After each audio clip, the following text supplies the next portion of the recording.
Waalaikumsalam. Waalaikumsalam warahmatullahi Waalaikumsalam warahmatullahi wabarakatuh. wabarakatuh. Baik Ibu dan Bapak, Pak. mari kita awali pengawasan pagi ini dengan membaca Ummul Kitab Al-Fatihah. A'udzubillahi minasyaitonirrajim. Bismillahirrahmanirrahim. Alhamdulillahirabbil alamin, arrahmanirrahim, maliki yaumiddin. Iyyaka na'budu wa iyyaka nasta'in. Ihdinas siratal mustaqim. Siratal ladzina an'amta 'alaihim ghairil maghdubi 'alaihim waladdallin. Amin. Alhamdulillah. Alhamdulillahi hamdan katsiran thayyiban mubarakan fih. Asyhadu an la ilaha illallah wa asyhadu anna Muhammadan abduhu wa rasuluh la nabiyya ba'da. Allahumma sholli ala sayyidina Muhammad wa ala ali sayyidina Muhammad. Alhamdulillah, puji serta syukur kehadirat Allah Subhanahu wa taala atas semua nikmat yang telah Allah anugerahkan kepada kita semua. Juga marilah kita bersolawat kepada baginda Nabi Sallallahu Alaihi Wasallam. Allahumma sholli ala sayyidina Muhammad. Bersolawatlah kepada Nabi Shallallahu Alaihi Wasallam sebagai bentuk rasa syukur dan juga pengharapan kepada Allah Subhanahu Wa Taala. Semoga Allah anugerahkan kepada kita untuk bisa meminum air dari telaga baginda Nabi Shallallahu Alaihi Wasallam Al-Kautsar, juga mendapatkan syafaatnya di yaumil akhir nanti. Bapak Ibu yang Allah rahmati, Alhamdulillah kita kembali bersilaturahim, kita bisa berkumpul untuk saling belajar gitu ya. Insya Allah kita belajar tentang sejarah karena sejarah itu juga kaya akan um, ibroh ya. Bahkan para sahabat itu juga pernah di senang disampaikan diceritakan oleh Nabi ya. Karena suatu ketika ada para sahabat bertanya, ya Rasulullah ya, sekiranya sudi berceritalah engkau kepada kami. Ya ini disampaikan oleh para sahabat kepada Rasul baginda Nabi Shallallahu Alaihi Wasallam. Maka dalam Al-Quran juga eh, banyak kisah-kisahnya. Menurut para ulama, sepertiganya Al-Quran adalah isinya tentang kisah. Kisah-kisah yang Allah pilihkan tentunya adalah kisah-kisah yang penuh makna. Dari sekian banyak kisah ya, maka dipilihlah kisah-kisah di dalam Al-Quran ya. Nah, baginda Nabi SAW mendapatkan juga pengajaran, mendapatkan juga ibroh dari kisah-kisah yang ada dalam Al-Quran, menjadi pengingat untuk dakwah beliau dan juga untuk kita semua tentunya. Pekan lalu kita sempat membahas kisah tentang bagaimana ketundukan Nabi Musa alaihissalam ketika dalam kondisi yang tak berdaya, lemah, lapar, dan kekurangan ya, rasa fakir gitu ya, karena terusir dari Mesir gitu ya, sampai ke negeri Madian gitu ya. Nabi Musa telah mengajarkan kepada kita tentang satu doa. Robbi ini lima anzalta ilayya min khairin fakir ya.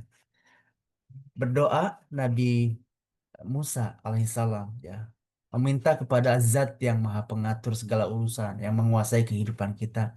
Sesungguhnya aku terhadap apa yang kau turunkan di antara kebaikan amat memerlukan. Ini rasa ketundukan ya, ketundukan nggak spesifik. Ya Allah kasih aku makan, ya Allah kasih aku penghidupan, makanan, minuman dan kekayaan tidak ya. Tapi menyampaikan, mensucikan Allah ya, mengagungkan Allah, terus mengakui kelemahan diri ya, dan memohon pertolongan kepada Allah. Bentuknya seperti apa? Apakah spesifik doanya? Tidak ya. Tapi kepasrahan dan ketundukan kepada Allah lah itu yang ditunjukkan oleh Nabi Musa alaihissalam. Nah, pagi hari ini kita juga belajar dari seorang nabi ya, yang doanya juga doa yang beliau panjatkan menjadi panduan doa untuk kita semua. La ilaha illa anta subhanaka inni kuntu minaz zolimin. Tentu kita sudah hafal dengan doa ini ya. La ilaha illa anta subhanaka inni kuntu minaz zolimin, yang sering kita lafalkan ya, kita hafal, kita dawamkan. Ini adalah doa dari Nabi Yunus alaihissalam ya. Kalau kita baca sejarahnya ya, Nabi Yunus kita pahami betapa beratnya perjuangan beliau dalam berdakwah, tugas beliau di sebuah negeri namanya Ninawa. Jadi Rasulullah itu juga tersambung kisahnya dengan kisah Nabi Yunus dari Ninawa ini. Ketika beliau pulang dari Taif, ya ketemu Adas kan ya. Adas dari mana itu ya? Oh, saya dari Ninawa, Ninawa itu ya. Oh, itu dari kampung saudara saya. Saudara saya Yunus alaihissalam gitu ya. Karena beliau nabi dan aku pun jadi seorang nabi gitu ya. Nah, Rasulullah bertemu dengan Adas, orang Ninawa, kaumnya Nabi Yunus gitu ya. Tentu setelah generasi-generasi selanjutnya, setelah generasi ya ber- berlapis generasi. Nabi Yunus tentu berdakwah dengan eh, luar biasa dia. Dapat penolakan juga penolakan yang luar biasa dari kaumnya ya. Dapat cemoohan, tertawaan, umpatan makian ya, bahkan penolakan dan pengusiran beliau dapatkan. Maka Nabi Yunus ibnu Matta ya namanya ya pergi dengan marah ya. Dia tinggalkan negerinya sembari mengancam azab Allah yang akan terjadi sebagaimana juga terjadi pada kaum-kaum sebelumnya. Ketika kaum itu durhaka, oh, ada azab yang Allah turunkan. Tentu belajar dari kisahnya Nabi Nuh, kaum Ad, kaum Samud, dan penduduk negeri Lut atau penduduk negeri kaum-kaum terdahulu. Nabi Yunus pergi dalam kondisi marah, tapi dia pergi karena nggak kesabaran, kurang sabar gitu ya. Tentu batasan kesabarannya bukan kesabaran level kita ya. Ini atas ujian-ujian yang begitu berat ya. Tapi beliau pergi sebelum ada perintah dari Allah Subhanahu wa taala. Ya, belum ada perintah untuk menghentikan seruannya, menghentikan dakwanya. Dan beliau pergi sebelum waktunya ya. Maka sebagai hamba yang disayangi Allah ya, Nabi Yunus alaihissalam Allah didik beliau. Allah mendidiknya untuk sabar dengan cara yang lain ya. Ujian tentang pendidikan tentang kesabaran itu kan ya. Allah didik kesabarannya dengan cara yang lain ya, yaitu dengan cara datangnya sebuah musibah ya. Datangnya sebuah musibah. Jadi kalau kita ringkas kisahnya kan Nabi Yunus ini naik naik kapal, ya. Naik kapal yang akhirnya dibuang ke samudra setelah 3 kali muncul namanya dalam undian dan kapal itu dalam badai yang dahsyat dan mengerikan ya, yang badainya yang bergulung-gulung mengerikan ya. Dan di situ juga ada keyakinan ya bahwa seseorang harus dipersembahkan pada penguasa lautan itu keyakinannya ini ya jahiliyahnya. Tapi secara logik dan perhitungannya adalah karena memang kapal itu harus dikurangi muatannya karena kelebihan muatan. Awalnya nakoda merasa kasihan karena kan beliau ini orang baik ya. Tapi namanya muncul 3 kali seakan memang hanya dialah yang dikehendaki. Maka sekali lagi ketetapan Allah itu berlaku bagi Nabi Yunus, nabinya. Ya. Seekor ikan membuka mulut menyambut tubuhnya yang terjun ke air. Bahkan menurut sebagian mufasir ya, ikan yang menelannya itu dilahap lagi oleh ikan yang lebih besar. Ya, ini untuk sebagian mufasir ya. Maka disebut sebagai Yunus berada dalam gelap, dalam gelap, dalam gelap ya, dalam lapis-lapis kegelapan. Tapi sekali lagi, ini adalah ah, hikmah dari kisah ini.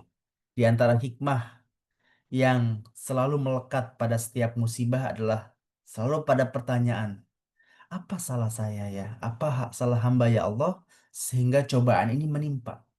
Ya, ini introspeksi seorang hamba. Apa kesalahanku sehingga cobaan ini datang menimpa? Selanjutnya memang kepekaan ya, kepekaan diri, kepekaan hatilah yang menentukan jawabannya gitu ya. Jawaban dan tindakan yang diambil, sikap apa yang nanti akan diambil gitu ya. Maka berbahagialah yang segera menyadari, segera merundukkan diri ya di hadapan keagungan Allah Subhanahu wa taala, lalu berdoa berlirih-lirih mengadukan kelemahan, mengadukan kesilapan, kesalahan dan kehinaan. Ya, ini kemudian uh, pelajaran ya buat kita kisah Nabi Yunus ini. Maka Nabi Yunus alaihissalam di dalam perut ikan Nun ya, maka beliau disebut sebagai Zunnun itu ya.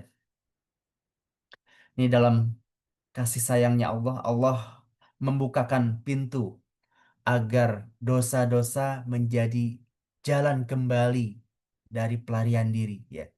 Jalan kembali dari pelarian jalan suci untuk bersimpuh dan bersandar dan berteduh. Ya, ini melalui doa ya, melalui permohonan kepada Allah Subhanahu wa taala. Maka demikianlah Nabi Yunus alaihissalam di dalam perut ikan Nun ya, dalam gelap yang mencekik hingga ke hati gitu ya, dalam kegelapan-kegelapan berlapis-lapis ya, beliau mengakui atas kelemahan dirinya. Beliau mengakui beliau atas perbuatan aniayanya. Maka berdoalah Nabi Yunus alaihissalam.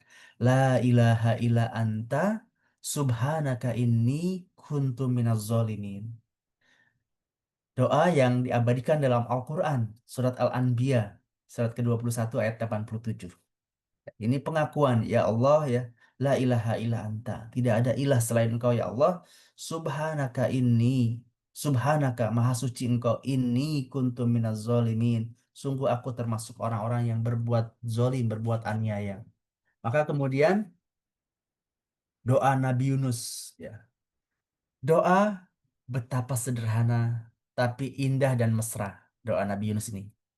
Akrab dan penuh hormat gitu ya. Takzim dan syahdu doanya Nabi Yunus ini ya. Dan memang demikianlah para nabi ya di dalam Al-Quran kita bisa menemukan lafaz doa yang penuh dengan ruh tauhid sekaligus keindahan adab. Ya, keindahan adab karena doa dengan penuh penundukan, penuh penyadaran diri gitu ya, dan pinta yang penuh adab ya. Bukan kemarin pekan lalu kita bicara tentang bukan doa yang merintah-rintah itu ya. Tapi kalau hari ini ya, hari ini mungkin ada apa namanya motivator atau siapapun itu ya ketika uh, menemukan lafaz doa, ya, kita disuguhi pahaman entah ini pahaman entah berantah bahwa doa itu harus dirinci-rinci, dibayang-bayangkan ya, terus seakan itu akan bisa menjadi lebih cepat dikabulkan. Tapi kalau kita berkaca kepada doanya Nabi Yunus alaihissalam, Nabi Yunus dalam kesempitan, di dalam ikan, di dalam perut ikan. Mungkin doa spesifik yang bisa dipanjatkan, ya Allah keluarkanlah aku dari perut ikan ini gitu ya. Tapi Nabi Yunus mengatakan, mengakui kesalahan diri, gitu kan ya, mengakui keesaan Allah, bertauhid, mensucikan Allah, dan mengakui kelemahan diri. La ilaha illa anta subhanaka inni kuntu minaz zalimin. Nggak ada pinta untuk mengeluarkannya dari perut ikan. Apalagi desakan agar segera gitu kan ya. Nggak ada rujuk-rujuk manja. Iba-iba memelas apalagi kalimat perintah ya. Perintah yang pongah nggak ada ya. Doa Zunnun alaihissalam, doa Nabi Yunus alaihissalam ya. Menurut Ibnu Taimiyah adalah di antara seagung-agung doa di dalam Al-Quran. Yang doa itu mengandung dua hal saja. Pertama adalah merunduk-runduk mengakui keagungan Allah Subhanahu wa taala. Yang kedua adalah berlirih-lirih mengadukan kelemahan diri, mengagungkan Allah dan mengakui kelemahan diri. Dan maka doa Nabi Yunus alaihissalam, doa yang tidak rinci, yang tidak dibayang-bayangkan, bahkan nggak tergambar apa yang dipintanya. Lalu Allah jawab, dijawab Allah dengan limpahan karunia yang membawa kejayaan. Dia hanya mengakui ke nggak berdayaan diri, ya, mengakui bahwa dirinya telah aniaya pada diri sendiri. Maka Allah Subhanahu Wa Taala yang maha kuat, Allah yang maha gagah, Allah yang maha perkasa, Allah mengulurkan pertolongannya, Allah mengulurkan pembelaan dan bantuannya kepada Nabi Yunus alaihissalam. Apa yang di apa jawaban atas doanya Nabi Yunus ini? Ternyata Nabi Yunus bukan hanya dikeluarkan dari perut ikan, ya, bukan hanya dikeluarkan dari perut ikan. Bahkan beliau nggak perlu bersusah payah berenang. Karena apa? Karena ikan itu mengantarkan Nabi Yunus, ya, sang Nabi ini ke tepian pantai. Ikan itu terdampar kemudian mengeluarkan Nabi Yunus di tepi pantai. Jadi Nabi Yunus bukan hanya dikeluarkan tapi juga ditempatkan di tepian pantai. Tidak perlu bersusah-susah untuk berenang. Dan menariknya kalau dikaji lagi ternyata. Dan beliau didamparkan. Bukan di sembarang pantai, bukan di sembarang daratan. Menurut Imam Ibnu Katsir yang mengetengahkan riwayat dalam tafsir Ka'ab al-Anbar Ibnu Abbas bahwa Nabi Yunus ini bukan hanya ditempatkan di daratan di padang pasir. Nabi Yunus dibaringkan di tanah yang kemudian ditumbuhi suatu tanaman yang dibutuhkan untuk kehidupannya. Tanaman dari jenis labu. Dalam surat As-Saffat ayat 145-146. Kemudian kami lemparkan Yunus ke daratan kering. Ya. Sedang dia dalam keadaan sakit. Kemudian untuknya kami tumbuhkan pohon jenis yaktin. Pohon jenis labu, ya, yaktin disebutnya. Maka selazimnya, selayaknya seseorang yang terkurung dalam gelap di kedalaman lautan, lautan, dalam ikan, perut ikan itu ya, sempit laut gelap gitu ya. Apalagi di dalam lautan itu tekanannya sangat tinggi gitu kan ya. Bahkan eh, ini ya ilmuwan itu terbatas untuk menjelajah lautan ketimbang menjelajah angkasa dia. Karena begitu berat masuk ke dalam tekanan eh, atmosfer ataupun tekanan kedalaman laut itu. Maka dalam kegelapan perut ikan, dalam kegelapan lautan yang dalam, Nabi Yunus pun sakit sama sebagaimana lazimnya dia. Keadaan beliau seumpama burung kehilangan bulunya itu ya, nggak berdaya. Ataupun juga mungkin bayi yang baru dilahirkan ringkih, nggak berdaya itu ya, nggak terlindung ya, rentan sekali tubuhnya. Maka Allah damparkan Nabi Yunus ini ya di daratan yang di situ ada pohon yaktin sejenis labu ya. Menurut Ibnu Abbas ya, ini adalah jenis labu yang tidak disukai oleh lalat dan serangga ya, sehingga menaungi Yunus hingga terjaga ya. Maka ketika Nabi Yunus siuman, maka secara naluriah dia menggapai buah yang ada di dekatnya kemudian memakannya. Buah tanaman itu ya mengandung cukup nutrisi, mengandung air yang cukup, gizi dan zat-zat yang bermanfaat yang amat mudah dicerna oleh tubuhnya yang ringkih ketika itu, yang khasiatnya menjalari seluruh pembuluh dan sendi-sendi Nabi Yunus alaihissalam itu ya, merasuki semua eh, komponen dirinya ya, yang kemudian bisa memulihkan kekuatan fisiknya ya, sakitnya yang cukup fatal, parah dan terganggu ya akibat kedalaman dalam kedalaman perut ikan, kedalaman lautan gitu.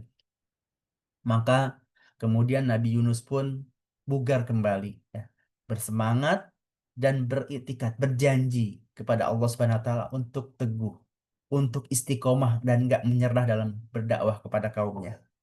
Apapun yang akan terjadi akan dihadapinya.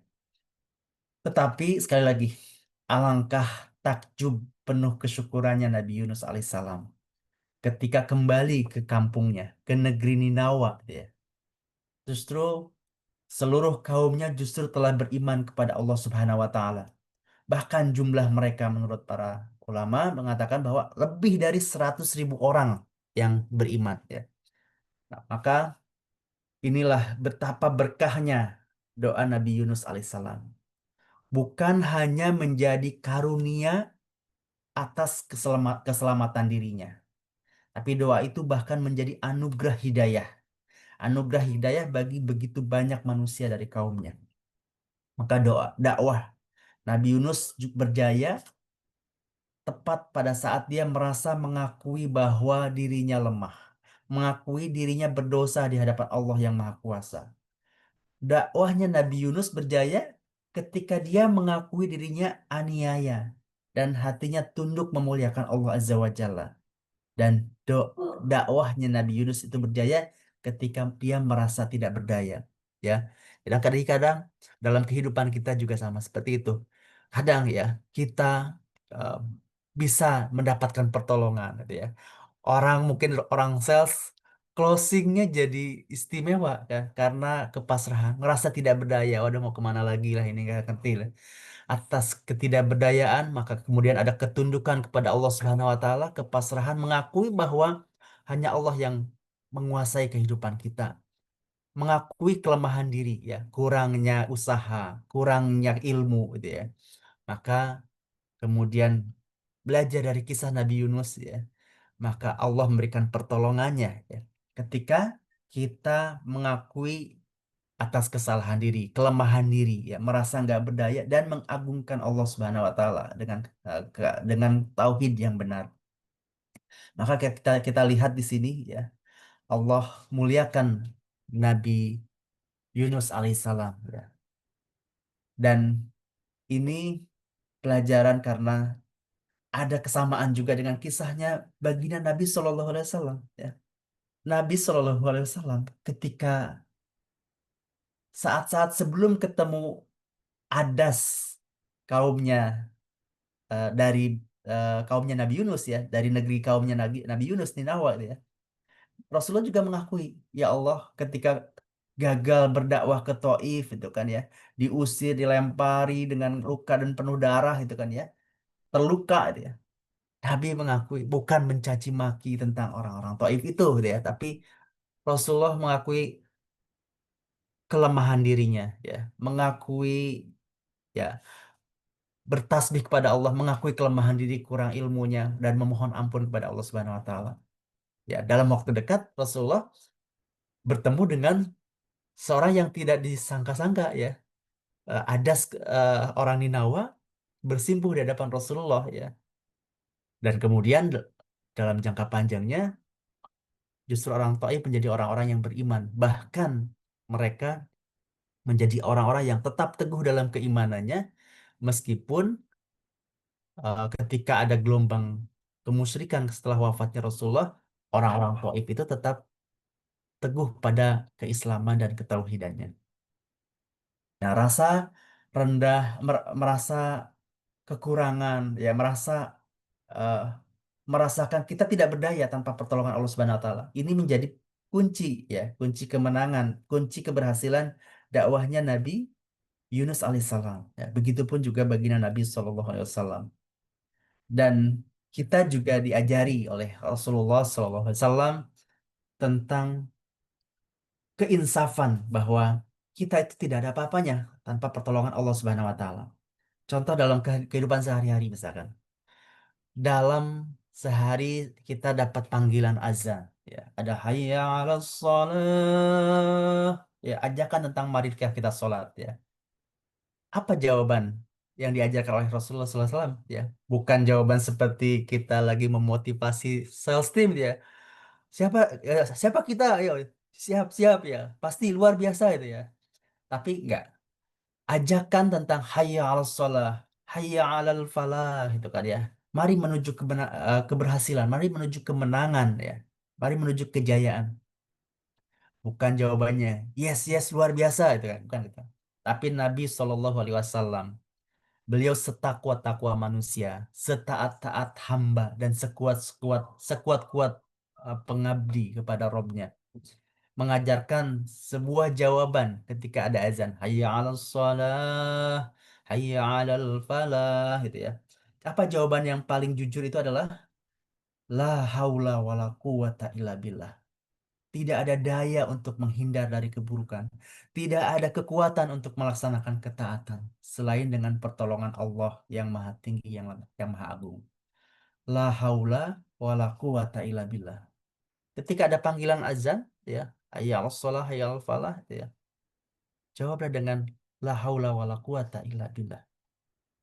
Nah, begitupun juga ketika kita melangkah, ya, kita melangkah keluar dari rumah, maka tuntunan doa bagi kita dalam dalam eh, hadis sahih dari Anas bin Malik ya yang terekam dalam Sunan Abu Daud dan Sunan At-Tirmizi bahwa Rasulullah Shallallahu Alaihi Wasallam bersabda, jika seorang di antara kalian keluar dari rumahnya lalu mengucapkan Bismillahi tawakkaltu 'ala Allah la haula wala quwata illa billah.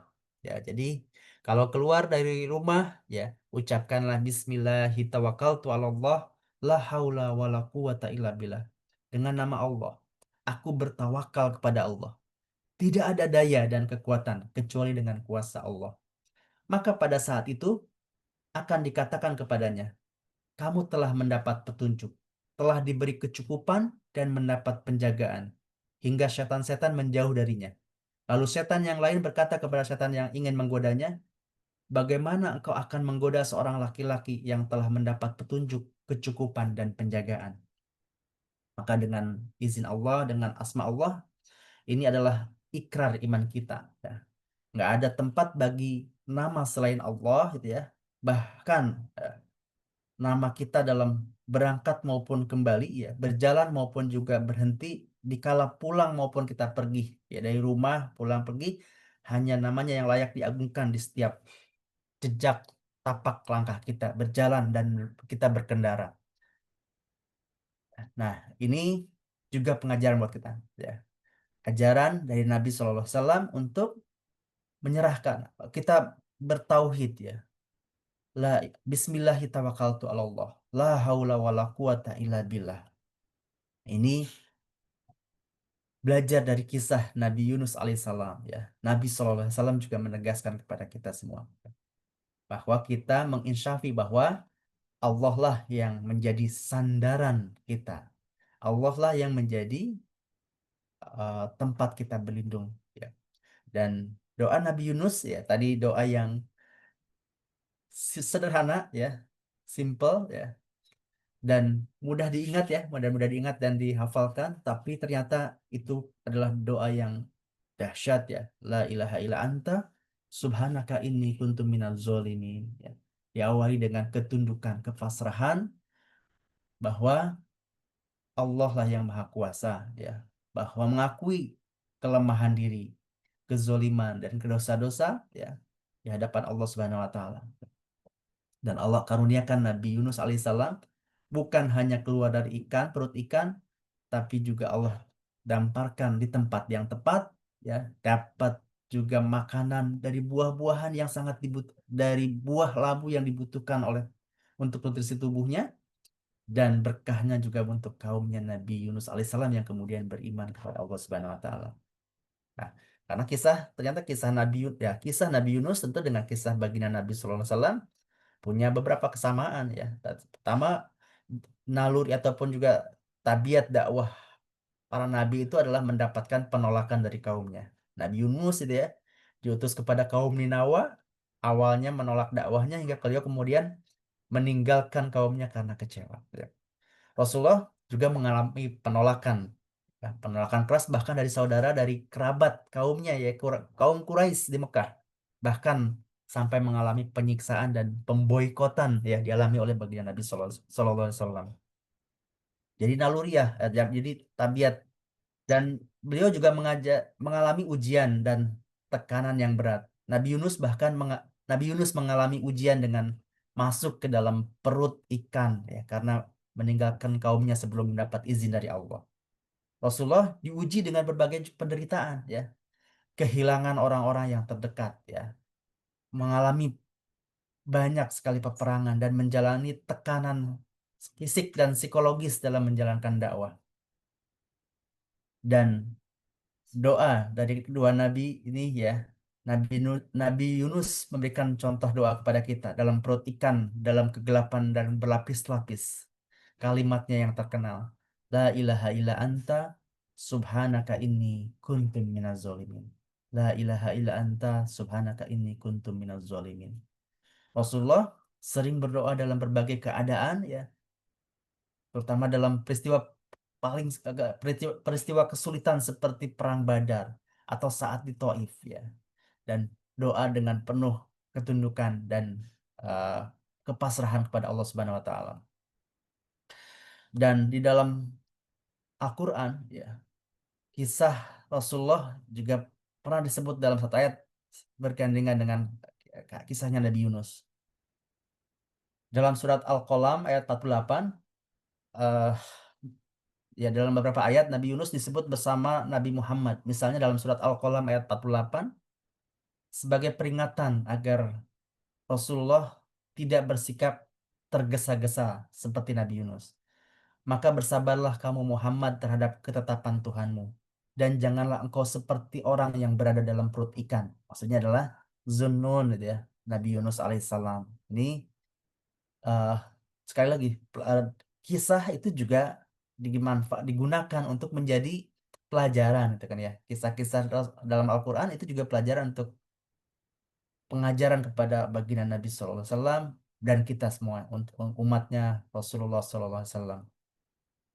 Doa Nabi Yunus, La ilaha illa anta, subhanaka inni, kuntu minaz zolimin. Kalau kita dalami, ini penuh dengan makna ketauhidan, ya. Pengakuan bahwa hanya Allah satu-satunya Tuhan. Kemudian tasbih, mensucikan Allah dari segala kekurangan. Dan bertaubat, mengakui kesalahan dan berserah diri. Tauhid, tasbih, dan taubat. Ya. Rasulullah juga mengajarkan beberapa doa, misalkan. Allahumma inni zolamtu nafsi zulman kasiro. Ya. Ya Allah, sungguh aku telah menzolimi diriku dengan kezoliman yang banyak. Wala yaghfiru zunuba illa anta. Dan tidak ada yang mengampuni dosa kecuali engkau. Ya. Faghfirli maghfiratan min indika. Warhamni innaka anta ghafurur rahim. Ya. Banyak dalam doa-doa dalam hadis kita dapati doa yang secara template eh, ketundukan template-nya tentang ketauhidan, bertasbih kepada Allah dan bertobat mengakui kesalahan, ya, permohonan ampun. Baik, Ibu Bapak yang Allah rahmati, ini eh, pelajaran dari kisah Zunun itu ya, kisah Nabi Yunus alaihissalam gitu ya. Dan juga pelajaran ataupun juga petunjuk Nabi Shallallahu alaihi wasallam ya, dalam kehidupan kita itu ya. Keluar rumah berikhtiar gitu ya, melangkahkan kaki dari rumah, bacalah doa Bismillahirrahmanirrahim, la haula wala quwata illa billah. Baik Ibu Bapak yang Allah hormati, ya mungkin demikian kisah pagi hari ini ya. Semoga bisa kita ambil pelajarannya dan kita bisa amalkan ya doa-doa tadi ya, doa Nabi Yunus alaihissalam, ya, panduan Nabi Shallallahu alaihi wasallam ketika kita dalam berikhtiar. Mungkin demikian yang bisa saya sampaikan. Kurang lebihnya mohon maaf kalau ada kekurangan dalam hal penyampaian. Silakan kalau ada tambahan tausiah maupun juga diskusi dipersilakan.